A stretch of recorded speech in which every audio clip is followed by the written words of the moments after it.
ዘላለማዊ ባርነት ነው የሚሉም ልሂቃን አሉ። በመዋቅሩና በህገ መንግስቱ ላይ የሀሳብ ለውጥ የለህም? ያ አካል ስለ ኢትዮጵያ ህገ መንግስት ውስጣዊ ጉዳይ ብቻ አይደለም የሚያነገረው። ባለፉት 50-60 ዓመታት በኢትዮጵያ ውስጥ የተደረጉ ትግሎች የዳሰሰ ነው።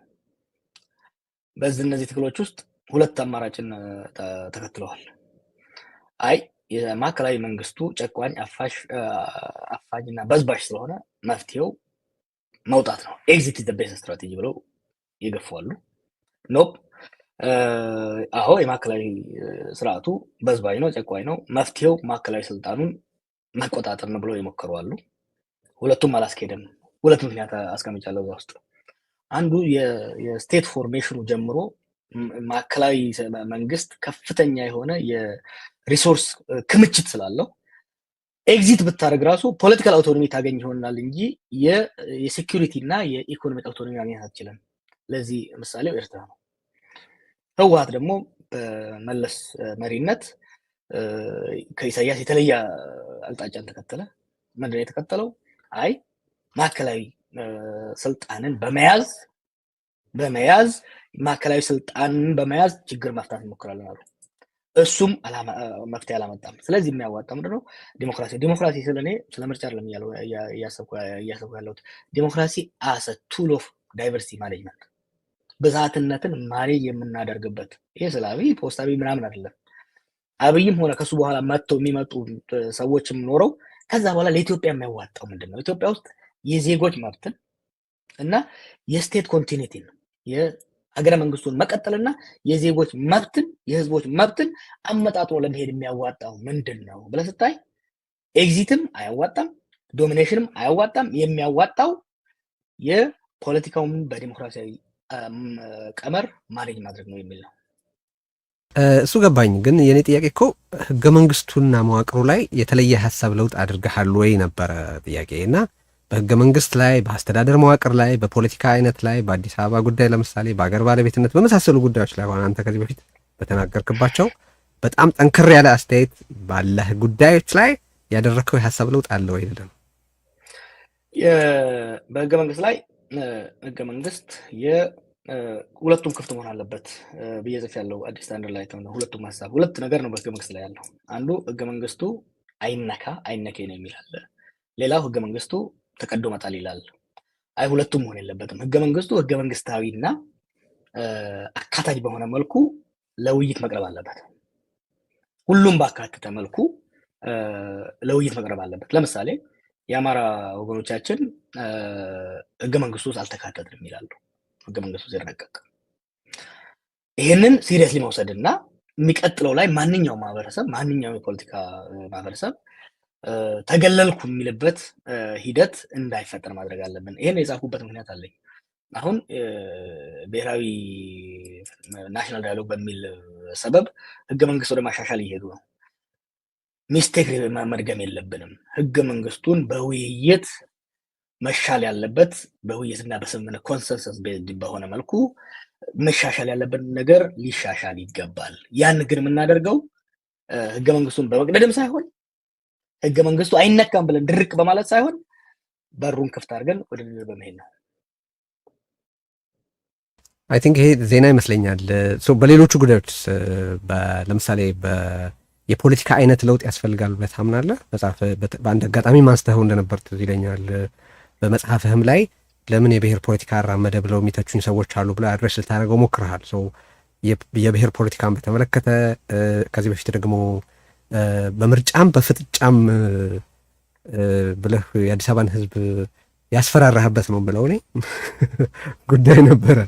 ኢሌክሽንስ ሃቭ ኮንሲኩዌንስስ ብለህ ያስፈራራህበት እንትን ነበር። እሱን በተመለከተ የሀሳብ ለውጥ አድርገሃል። ያንንስ ማለት ትክክል ነበር? በዚህ አጋጣሚ ከምርጫ ጋር እያይዘህ ላነሳኸው አይ ቲንክ የምርጫ ህጋችንን ኬርፉሊ ማየት አስፈላጊ ይመስለኛል። አሁን ያለው የፈርስት ፓስት ፖስት የሚባለው ዊነር ቴክ ኦል ፎርሙላ አደጋ አለው። ፕሮፖርሽናል ሪፕሬዘንቴሽን የሚለውን ወይ ኦፕሽን ማየት አለብን። ይሄ አንድ ነው የማቀርበው ሀሳብ ነው። ሌሎች የሚያቀርቡት ኬርፉሊ ማየት መቻል አለብን። ሰፋ አድርገን ምንድን ዋናው ነገር ህብረ ብሔራዊና በተለይ ደግሞ እንዳሁኑ ፍራግመንትድ በሆነ ማህበረሰብ ውስጥ ወደፊት የፖለቲካ ቀመር ሲሰራ ረጋ ብሎ የሌሎች ሀገሮችን ማየት። ይህን የምለው ለምንድን ነው? አንተንም ሌሎችን ጋብዛለሁ። በስፋት የጻፍኩበት ነው። የሚቀጥለው መጽሐፌ ላይ ደግሞ በስፋት ጽፌበታለሁ። አሁን አብይ ፕሬዚደንሻል ሲስተም ለማድረግ እየሄደ ነው። ፕሬዚደንሻል ሲስተም የራሱ ጠቃሚ ጎኖች አሉት። ፓርላሜንታሪ ሲስተም የራሱ ጠቃሚ ጎኖች አሉት።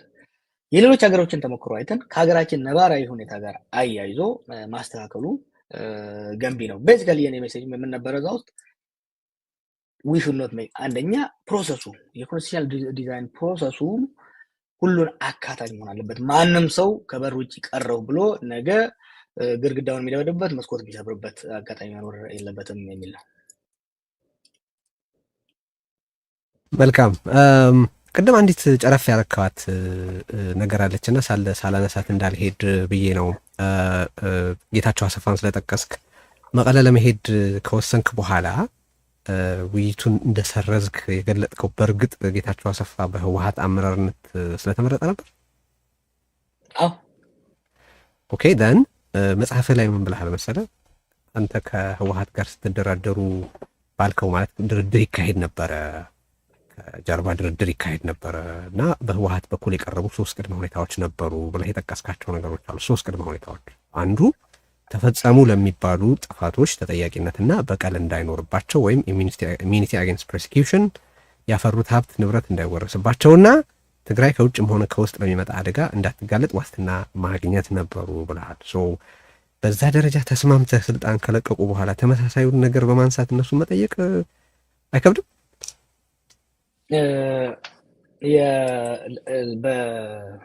በቀል ያለመወጣት ፕሮሲኪዩት ያለመደረግ ነገር አንድ ነገር ነው። ነገር ግን ከፍተኛ ወንጀልና በደል በህዝብ ላይ የሰራን ግለሰብ መልሶ ከዛ በፊትም ያልነበረውን ሹመት መስጠት አት ታይም ሪኮንሲሌሽን በሚያስፈልግበት የሪኮንሲሌሽን ጀስቸር በሚያስፈልግበት ወቅት ላይ እሱን መልሶ ወደፊት ማምጣቱ ያስተላለፈው መልእክት ነበር። ያስተላለፈው መልእክት ምንድን ነው? ኮንፍሮንቴሽን አልነበረ። ያ በተለይ ደግሞ የማዕከላዊ ስልጣን በያዘውና ወደ መቀሌ በገባው ቡድን መካከል መቀራረብ እንዲመጣ ስንወተውት ለነበሩ ሰዎች አስደንጋጭ ነበር። ምንድን ነው የተባልነው? ሉክ እናንተ ምንድነው እኛ ስንል የነበረው ለእነ አብይ አይ ህወሓቶች ሰላም ይፈልጋሉ፣ አታገሏቸው፣ ኮንፍሮንቴሽናል አትሆኑ፣ አሁን እናንተ ናችሁ ማዕከላዊ ስልጣን የያዛችሁት፣ ሆደ ሰፊ ሆኑ ስንል በዛ ወገን ደግሞ እሱን ወደፊት ሲያመጡ ምንናገረው ጠፋ። ደዚህ ኢት ዋዝ ቬሪ ዲፊካልት ታውቃለህ። የዛ ጊዜ ኖ የህወሓት ላይ የሚደረገው ነገር በቃ ህወሓት ስልጣን ለቋል፣ ሊቭ ዘም አሎን ዊ ኒድ ቱ ሪኢንቴግሬት ደም ስንል የህወሓት ተላላኪዎች እየተባል ነበር። ከህወሓት ሳይድ ደግሞ ጌታቸውን ወደፊት ሲያመጡት ያስተላለፈው መልእክት ኢት ዋዝ ኖት ሄልፕፉል። እንዴ ጀዋር ከዛ በፊት በመዋቅር ውስጥ በደህንነትም በምንም በብዙ ወንጀሎች ውስጥ የተሳተፈውን አብይ አህመድን ከዛ በፊት ያልነበረውን የጠቅላይ ሚኒስትር ፖዚሽን ለማሰጠትና ለመስጠት ከቻላችሁ እናንተ የህወሓት ሰዎች ያን እንዳያደርጉ ለምን ትከለክሏላችሁ? ተሸናፊ ናቸውና እኛ እንምረጥላችሁ አይሆንም? አይደለም። በተለይ እንደ ጌታቸው ሁለት ነገር የጌታቸው ጋር አንዱ ከአብይ ጋር ከፍተኛ ቴንሽኖች ነበሩ በራሳቸው ጉዳይ። ሁለተኛ የስርዓቱ ምናልባት መለስ ከሞተ በኋላ የስርዓቱ ክፋትና ጭካኔ ፊት ሆነ የወጣው እሱ ነው። ስለዚህ ለምሳሌ ስለ አባዱላ የጻፉት አለ። በብቃት ረገድ ካየው ለውጡ ምናልባት መምራት የነበረበት አባዱላ ነው። ሆኖም ግን በስርዓቱ በጣም ከመቆየቱ የተነሳ ስሙ ከለውጥ ጋር ሳይሆን ከጨቋኙ የቆድሞ ስርዓት ጋር ነው የሚያያዘው። that's why we want the new face። ህወሓት ውስጥም የፈለግነው ምንድነው? ለማቀራረብ ከተፈለገ ህወሓት ውስጥም ከዚህ በፊት የነበረው ፌስ ሳይሆን ለየት ያለ ሰው መምጣት ጠቃሚ ነው። ልምረጥላችሁ ነው መርጣቸው። እኔ እኮ መንግስት አይደለሁም። እኔ ማዕከላዊ መንግስት ስልጣን ነው። በመጽሐፍ ላይ እንቅስቃሴ ቺፍ ስትራቴጂስት ነኝ ብለሃል። you positioned yourself like that. Yes, for the struggle, ደግሞ ምንድን ያልኩት ኮንክሉዥን ላይ መጀመሪያ ላይ የሳውስ at a driving seat during the resistance ከዛ በኋላ I was not at the driving seat. So በነገራችን ላይ ቀጥል በነገራችን ላይ እሺ በተለያየ ጊዜ ስጠቅሰው ያለሁኝ ማለት እኔ ህወሓትና የትግራይ ልሂቃን ወደ ማዕከሉ እንዲገቡ ለማድረግ ነው ስጥር የነበረው ትላለህ፣ ግን ተግባር ይህንን ያሳይ የነበረ አይመስለኝም። ማለት በብልጽግና በኩል ማንኛውም ችግር የሚመነጨው ከህወሓትና ከትግራይ ነው የሚለውን ትርክት ኢንዶርስ አድርገህ ነበር በአይነኝ በአደባባይ የሚዲያ ገለጻዎች፣ በተለያየ ቦታ አፋርም ሌላም ቦታ ሄደ በምትሰጣቸው አስተያየቶች ያገዛዙን ማለት የአብይን ትርክት ኢንዶርስ አድርገህ የነበረ ይመስላል፣ ኢንክሉዲንግ መቀሌ ላለመሄድ በመወሰን ማለት ነው። ሶ እንዴት አስታርቃቸዋለሁ ሁለቱን? አገር እንደገባው ከብዙ ጋዜጠኞች ጋር ስናገር የነበረው ያ ብቻ ሳይሆን ዲፕሎማቶችን ሰብስቤ ስናገር ፐብሊክ ሪኮርድ የዛ ጊዜ ህወሓት ይመለስ ማለት እኮ እንደ ኃጢአት የሚታይበት ጊዜ ነበር። በዛ ጊዜ ደፍሬ ይህንማ ኢትስ አንፌር ደፍሬ ኖ በተለይ ህወሓትን ሲታገል ለነበረ ሰው ኖፕ ህወሓት መገለል የለበትም፣ ህወሓት ሪኢንትግሬት መደረግ አለበት፣ የህወሓት አመራሮች መመለስ አለባቸው፣ ሴኪሪቲ ፌደራል መንግስቱ ሴኪሪቲ ጋራንቲ ማድረግ አለበት። አንዱ በተለይ ከዲፕሎማቶች ጋር ሲያጋጨኝ የነበረው ነገር አንተ ግጭቱ ስለቆየ ስለ ግጭት ብቻ ነው። መቀሌ ነበርኩ ባለፈው ሳምንት፣ ከአብይ ጋር ነበርኩ ዛሬ ጠዋት፣ ምንም ችግር የለባቸውም። ኖ አንተ ላይ ያልሰማኸው ያልተረዳኸው ነገር ሊኖር ይችላል። ያለው ሪሌሽን ፎርማል በሆነ መልኩ ተደራድረው የነሱም ሴኪሪቲ ጋራንቲድ ሆኖ እና አብይ የሚፈሉት ትሬት ሪዞልቭ ተደርጎ ወደፊት መሄድ አለብን በማለት ስጽፍም ስናገርም ሰው ተውትም ነበር። እሺ ወደ ሌላ ጉዳይ ልሻገር። የውጭ ጉዳይ ፖሊሲን ጉዳይ አነሳለሁ ብዬ ነበር ቅድምና አስተያየት ሰጥቼበታለሁ። እኔም ከደረጀ ጋር ስታወሩ ሪፈር ስታደርግ እንደውም ያንን ዝግጅት ያየኸው ሁሉ መስሎኝ ነበር። ሶ ጀስት ለማንሳት ያክል ኤርትራን በተመለከተ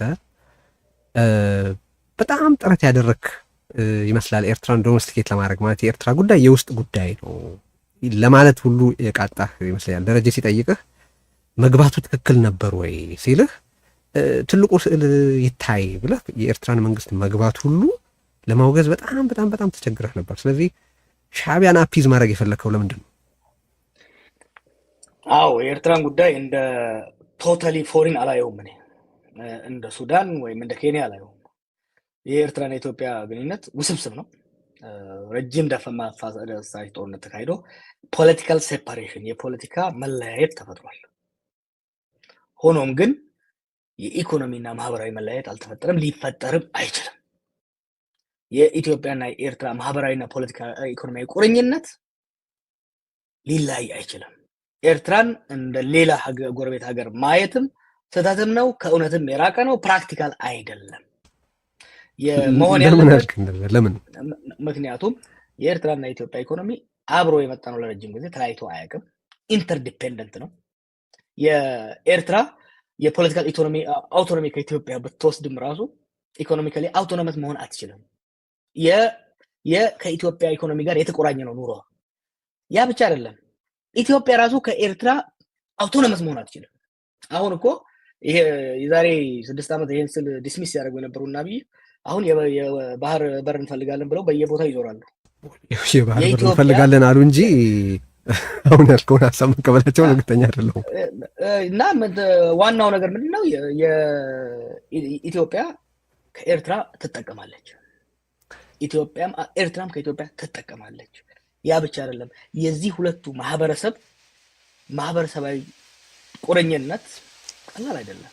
የ2018 ላይ ቦርደሩ ሲከፈት የነበረው ነገር ዱዩ ሲዛ ካን ስታፍ ኤኒዌር ኤልስ ኖ ዩ ዶንት ጃዋር የፈለገ ምክንያት ብትሰጥ ነው የምልህ። የአዲስ አበባው መንግስት የአስመራውን መንግስት ጋብዞ የራሱ ግዛት በሆነ ግዛት ውስጥ ያለን ህዝብ መጨፍጨፉን አለማውገዝ ኢዝ ኢት ፌር ጃዋር? ሉዓላዊ ነኝ ያለ ሉክ የተባበሩት መንግስታት ሉዓላዊ ነኝ ብሎ አውቆታል የሚባል ሌላ አገር የሆነ ሰራዊት ወደ ትግራይ በማዕከላዊ መንግስቱ ትብብርና ግብዣ ወደ ትግራይ ገብቶ ጭፍጨፋ መፈጸሙን ለምን ያን ያህል ለማውገዝ ተቸገራል? ማውገዝ ቀላል ነው። ሲምፕሊስቲክ አፕሮች ነው ይሄ ጦርነት ነው። መጀመሪያ ሞራሊ መልሰውና ወደ ሌሎች አናሊሲሶች እንሄዳለን። ኖ ጠየቅ ይኸውልህ፣ አንተ ጥያቄውን ትይዛለህ፣ መልስ እኔ ነኝ የሚይዘው። ዳስ ዘ ዌይ ዘ ጌም ወርክስ። ጠየቅ አይደለ? የኤርትራና የኢትዮጵያና የትግራይ ጦርነት ኖቬምበር 2020 አልጀመረም። ይሄ ጦርነት ከ2018 ራይት አዌይ ነው የጀመረው። ምን ነበረ ሲል የነበረው ትዝ ይልሃል? የስምምነቱ ገና ኢሳያስና አብይ አብረው ሲመጡ አይ ዋንትድ ቱ ሲ ደብረጽዮን ዜር ያን ነበር ስለ የነበረው መሆን ለምን በአዲስ አበባ በመቀሌ ላይ ተራምዳ ከኤርትራ ጋር ሰላም መፍጠር አትችልም ነበር ስል ነበር። ምክንያቱም ጂኦግራፊካሊ፣ ሂስቶሪካሊ፣ ሶሻሊ ፊዚብል አይደለም። ሌላው ደግሞ በህወሓትና በሻዕቢያ መካከል ያለው ግጭት ዛሬ የጀመረ አይደለም። ለዚህ ነው የሁለቱ ሀገሮች ፖለቲካዊ፣ ማህበራዊ እና የሴኩሪቲ ቁርኝነት ሲምፕሊስቲክ አድርጎ በሉዓላዊነት በሌላ ማየት ሪያሊስቲክ አይደለም። ኮምፕሬንሲቭ በሆነ መልኩ በ2015 1617 የሶማሌ ልዩ ኃይል ኦሮሚያ ገብቶ የፈጸመውን በደል ያወገዝክ ሰው ባሻገር ከኤርትራ የሆነ ጦር መጥቶ ትግራይ ከሌላ ሀገር መጥቶ የፈጸመውን ጭፍጨፋ ለማውገዝ መቸገርህ የሚናገረው ነገር የለም። እኔማ ለዘለዛማ የፌደራል መንግስትም ትግራይ ወስዶ ገብቶ መዋጋቱ፣ የአማራ ልዩ ኃይልም ትግራይ ገብቶ መዋጋቱ፣ የህወሓት ጦር መጥቶ አማራ ክልልና አፋር መግባቱ ትክክል አልነበረም። ያን ብለህ ግን በስሎጋን የምታልፈው ጉዳይ አይደለም። ምክንያቱም ከመግባታቸው ጀርባ ፖለቲካል፣ ኢኮኖሚክ እና ሴኩሪቲ ሪያሊቲዎች አሉ ለአመታት የቆዩ ነገሮችን አቃለን እንሂድ ከተባለ ለምሳሌ የአማራ ክልል ኃይል ትግራይ የገባው ዝም ብሎ አይደለም። ሂስቶሪካል የሆኑ ግጭቶች ነበሩ እነዚህ ድንበሮች ላይ መጽሐፉ ላይ ጽፌያለሁ። ለምሳሌ ባህር ዳር ሲሄድ ከክልሉ ፕሬዝዳንት ገዱ አንዳርጋቸው ጋር የነበረን አንድ ውይይት ስለዚህ ድንበር ጉዳይ ነበር። ስለዚህ ጉዳይ ነበር እኮ እሱን እያልክ ማፈናቀሉን ማውገዝ አትችልም ወይ? የኤርትራ ጉዳይ ውስብስብ ነው እያልክ የኤርትራ ጦር የፈጸመውን ወንጀል ማውገዝ አትችልም ወይ? What's the problem with that? ሲምፕሊ ማውገዝ በቂ አይደለም። ሞራል የሞራል ትርጉሙ በጣም ትልቅ ነው። ኢንፋክት መጽሐፍ ላይ በኢትዮጵያና የውጭ ጎረቤቶች መካከል ትልቅ ግንኙነት አለው ብለህ የምትጠቅሰው ኢንፋክት ኤርትራን አይደለም። መጽሐፍ ላይ ምን ትላለህ? በቀጣናው ኢትዮጵያ በየትኛውም አካባቢዋ ከሶማሊያ ሕዝብ ጋር ባላት ግንኙነትና ትስስር ልክ ከሌሎች አገሮችና አጎራባች ህዝቦች ጋር የላትም ብለህ ጽፋል።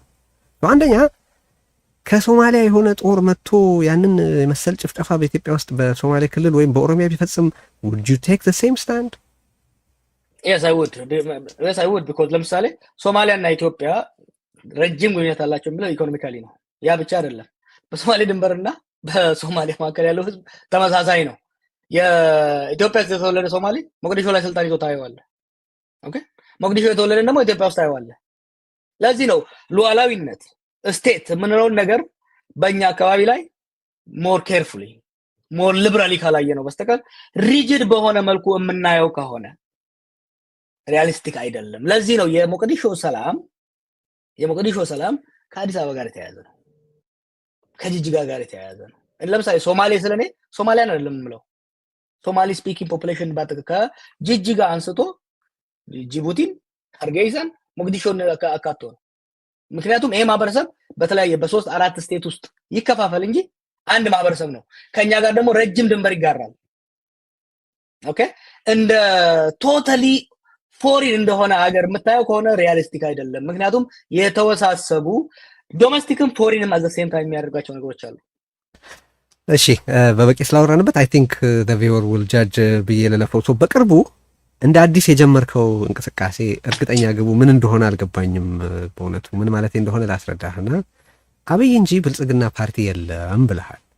አብሮ ደግሞ አብይ እንዲታረም ብዙ እንደጣርክ እንዳልተሳካልህና ከዚህ በኋላም አብይ ወደ ሰላም ወደ ትክክለኛው ጎዳና ይመጣል የሚል ግምት እንደሌለህ ተናግረሃል።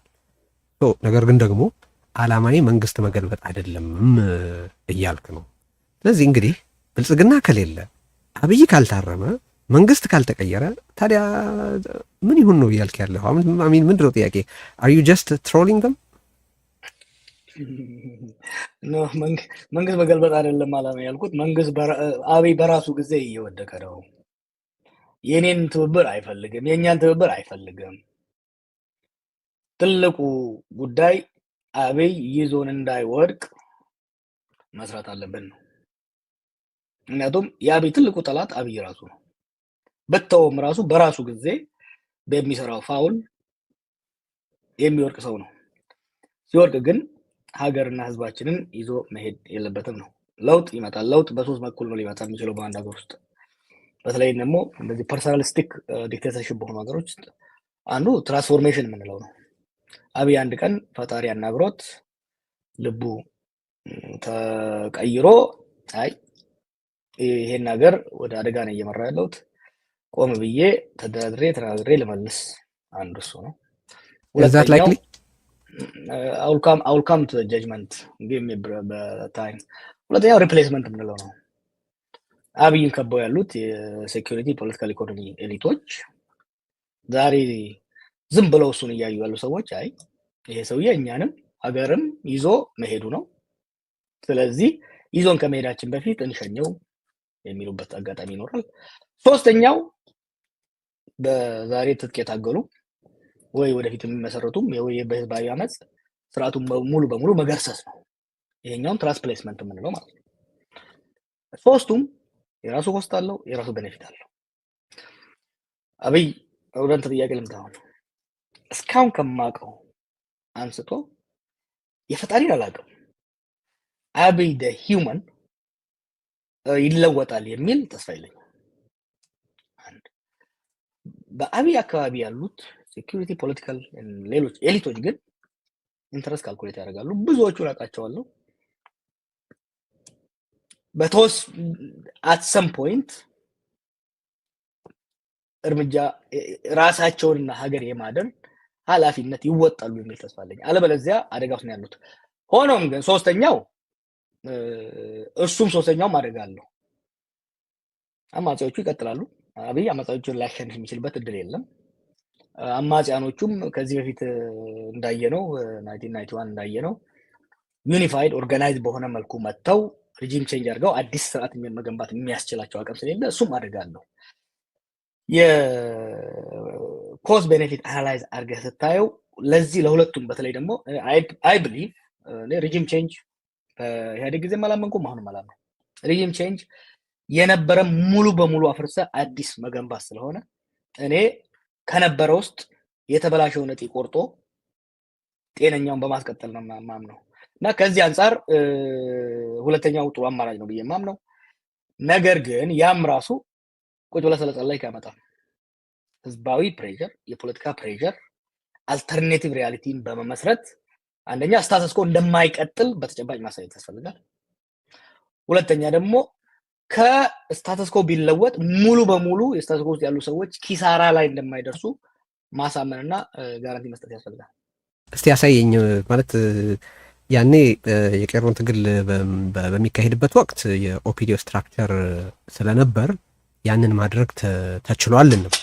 አሁን ባለው ሁኔታ ኦሮሚያ ያለው ሁኔታ የምታውቀው ነው፣ አማራ ያለው ሁኔታ የምታውቀው ነው፣ ትግራይ ያለው ሁኔታ የምታውቀው ነው። ያ በ2018 ተሞክሮ ፌል ያደረገ ሬጂም ቼንጅ ሳይሆን ከዛ በመለስ ያለ ሂደት አሁን ከዚህ ሁሉ ፌሊየር፣ ከዚህ ሁሉ ውድቀት፣ ከዚህ ሁሉ ኪሳራ በኋላ ትክክል ይሆናል ብለህ እንዴት ታስባለህ? ሪሊ እንዴትስ ሊተገበር ይችላል? ቤተር ኦፍ ወርስት ቾይስስ። ያኔም ቢሆን እኮ ቅድም እንዳልኩ የነበሩት ሶስት አማራጮችም መጥፎች ነበሩ። ከመጥፎ በጎ ብለን ያሰብነውን የወሰንነው።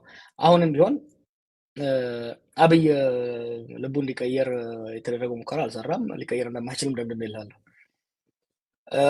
ስርዓቱ ሙሉ በሙሉ እንፈንግለው ብሎ ከተሄደ ይቻላል። መልሶ ግን ኮንስቲቱት ማድረግ ናይትሜር የሆነ ሲቹዌሽን ነው የሚያመጣው። ሪሌቲቭሊ ጥሩ አማራጭ አይደለም፣ ግን የተሻለ እድል ያለው ሀገርን የማስቀጠል እድል ያለው አሁን ቅድም አስተዋለ አኖክራሲ ውስጥ ያለ ነው።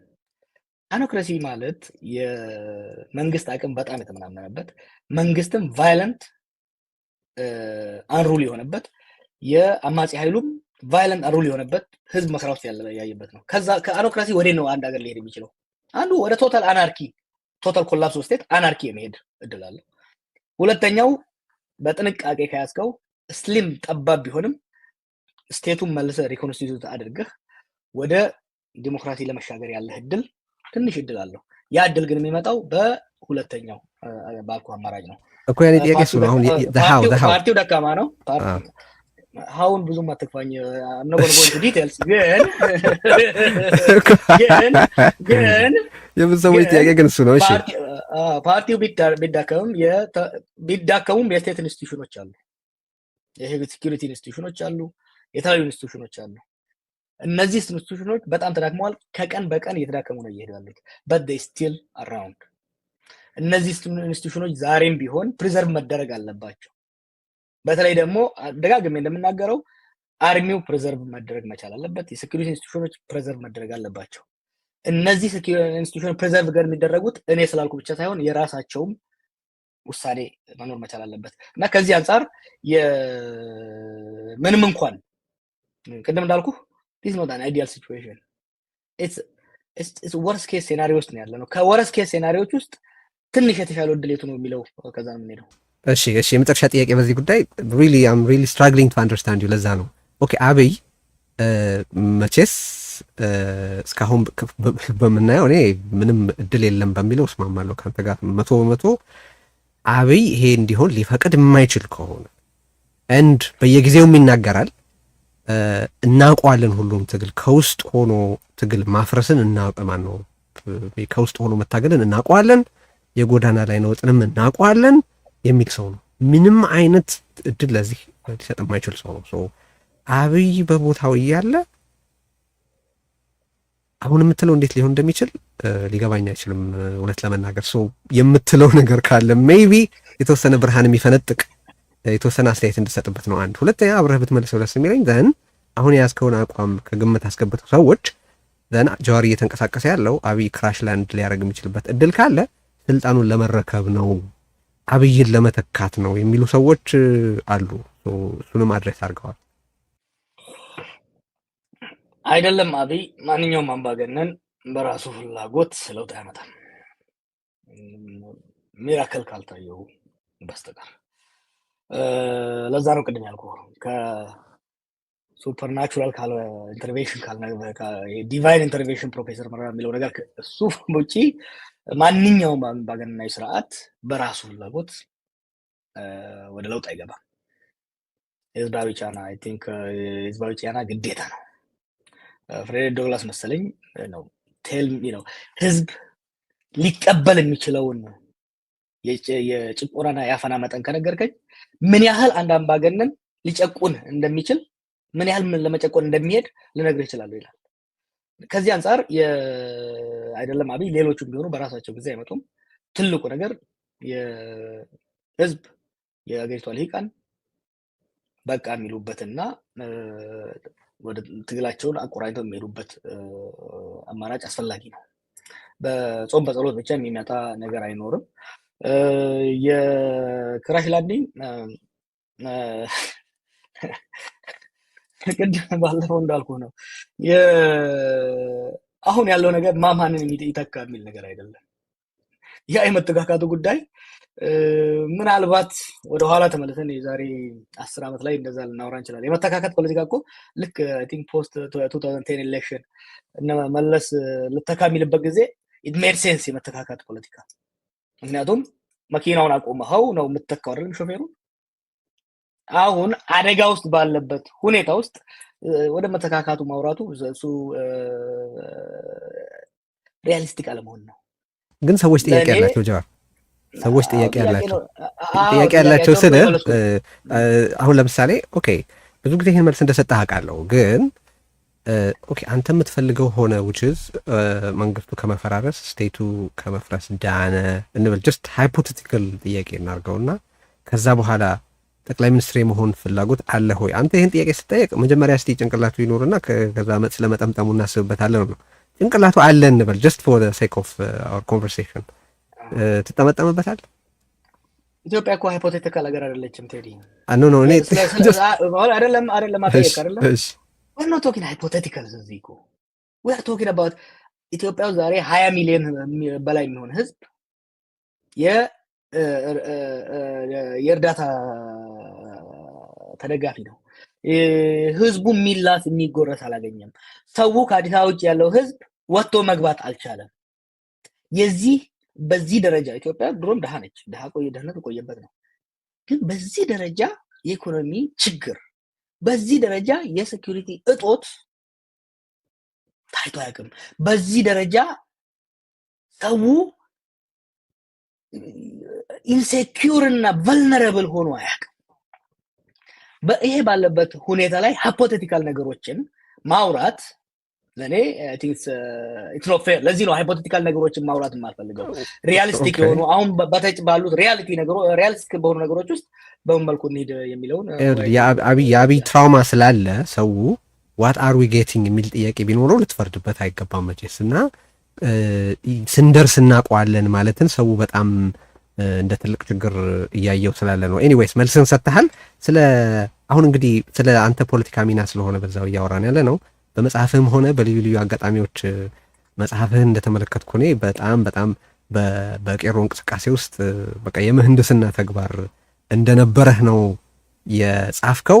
ይሄን ኮንቴስት የሚያደርጉ ሰዎች ገጥመውኛል በኦሮሞ ፖለቲካል ኮሚኒቲ ውስጥ። ግን እኔ እሱ ልቶውና መጽሐፉ ላይ ብቻ ያገኘኋቸውን ፍንጮች አንስቼ ሀሳብ ስጥበት።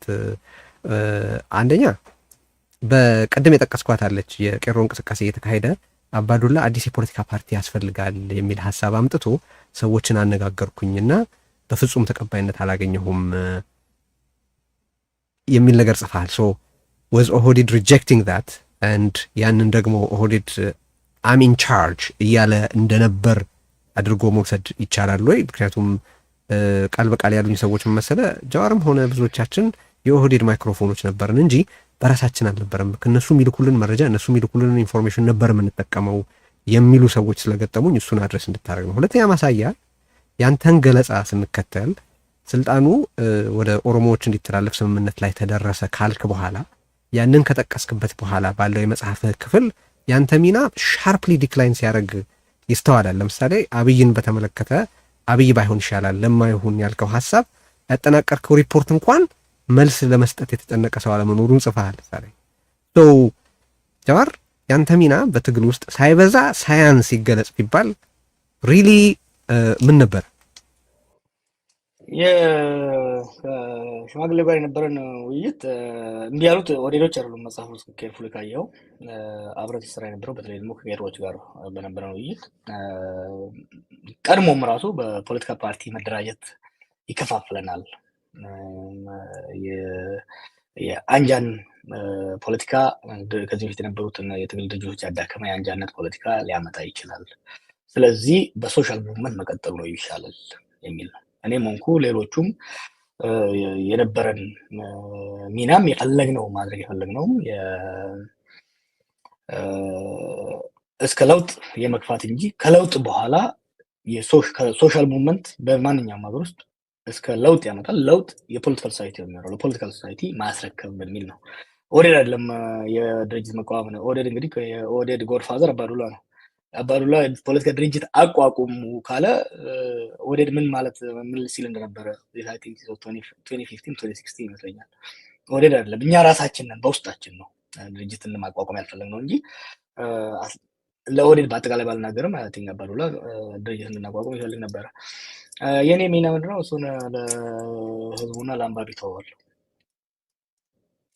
እሺ፣ አብይ ቅሙ ጽፎታል ፍኖተ ካርታ ብሎ የሆነ ሀሳብ አንስቶብህ ነበረ። አሁን አንተ ብዙ ልትናገርበት አትፈልግም ወይ ነው? ግን ዲዩ ሃቭ ማለት ለሌሎች ሰዎች የምታጋራው ሌሎችም ሀሳብ ሊሰጡበት የሚችል ሮድማፕ አለ?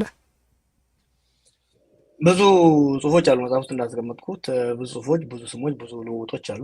አንዳንዶቹ ያው ጊዜው አልደረሰም ሪሊዝ ለማድረግ፣ ጊዜው ሲደርስ ሪሊዝ የሚደረጉ ይሆናሉ። እሺ ጃዋር በጣም አመሰግናለሁ እንግዲህ ብዙ ጉዳዮች አንስተናል፣ አውርተናል።